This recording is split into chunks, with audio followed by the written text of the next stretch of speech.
Hello and welcome to the Polish Independence Day special, discussing all the ways Poland could avoid partition. I'll start off with some historical context. In our timeline, after centuries of noble rule and wars with their neighbors, the Commonwealth became weak and ineffective. The kings were instated by foreign powers, and Poland was essentially a puppet to their disposal. This led to the three partitions of Poland, with the PLC being erased off the map in 1795. Not counting the Napoleonic Wars, Poland didn't appear on the map again for 123 years. That is until the end of World War I, November 11th, 1918, which today is considered Polish Independence Day. Now let's get into the scenarios. The Commonwealth never becomes an elective monarchy due to reforms by their previous rulers. The nobility will still have a lot of power, but nowhere near the one they had in our timeline. The Commonwealth doesn't succumb to the control of the magnates, and instead focuses on reforms such as changing the liberal veto, and also weakening both the king and the magnates, becoming a constitutional monarchy, and eventually a democracy. Henry III Valois doesn't flee Poland, eventually leading to a Polish-French union, with the future French king securing the throne of the PLC, resulting in the Commonwealth and France dominating the continent.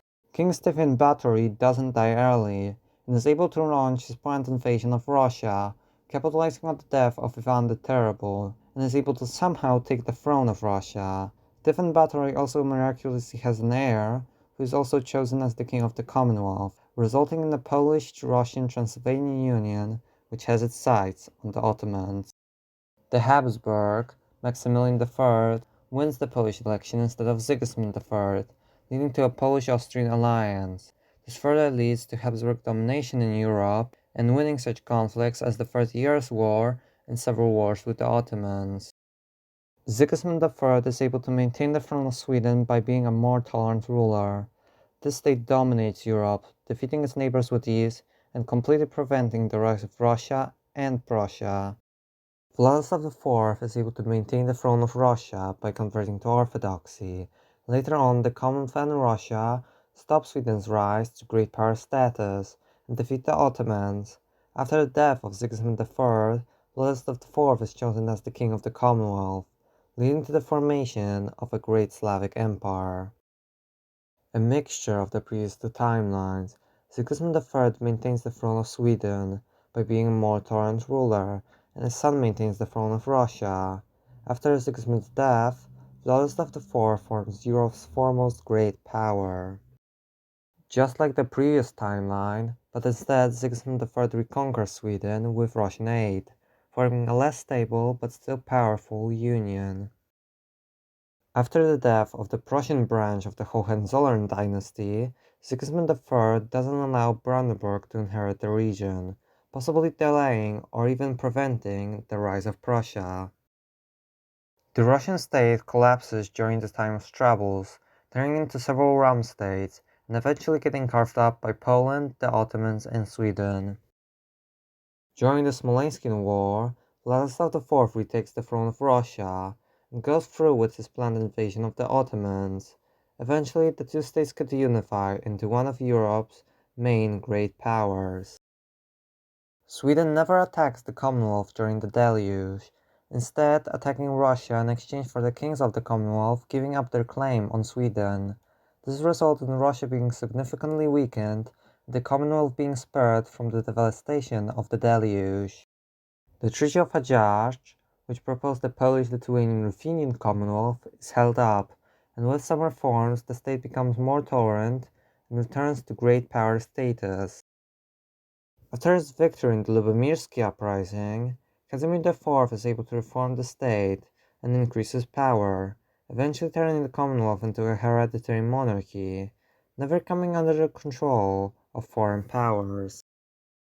Austria gets defeated during the Great Turkish War, but the Turks stop expanding to Europe due to being overextended. This removes one of the participants of the partitions. John III Sobieski is able to decisively win the Great Turkish War. This extra fame allows his son, Jakub Sobieski, to be elected instead of Augustus the Strong. sparing the Commonwealth from the weak reign of the Wettin dynasty and possibly preventing most of the foreign influence. Poland's greater victories during the war, along with Sweden concentrating more on Russia, allows the state to annex Livonia, integrating it, and allowing King Augustus the Strong to gain more power. Russia loses the Great Northern War, and the Commonwealth remains with the Swedish instated Stanisław Leszczyński. Although the Commonwealth does lose some land to Sweden, the state is still de facto independent due to Swedish overextension, and is eventually able to regain its independence. Empress Elizabeth of Russia lives longer, allowing her to see the war to its close. This resulted in Russia getting carved up by its neighbors, with the Commonwealth gaining Prussia in exchange for Courland. This ending also removes the architect of the partitions. Catherine the Great is convinced that Poland could be an invaluable ally, and starts setting up an alliance in Eastern Europe, the planned Northern Accord proposed by Nikita Panin. The Bar Confederacy doesn't break out, which prevents Russian troops from intervening in Poland. In the result, the Russo-Ottoman War also doesn't happen. This also prevents the conditions for the partitions, saving the Commonwealth, for now. While the Commonwealth is weakened, the state waits until passing the Constitution, meaning no Russo-Polish War, and effectively, no second partition. The king doesn't surrender, and along with persuading Prussia to also join the war, in exchange for Danzig and other territories, is able to defeat Russia. Kościuszko was able to squeeze a cutthroat victory against the neighboring powers, allowing a Polish rump state to remain. This state plays a prominent role in the Napoleonic Wars, resulting in Napoleon's victory.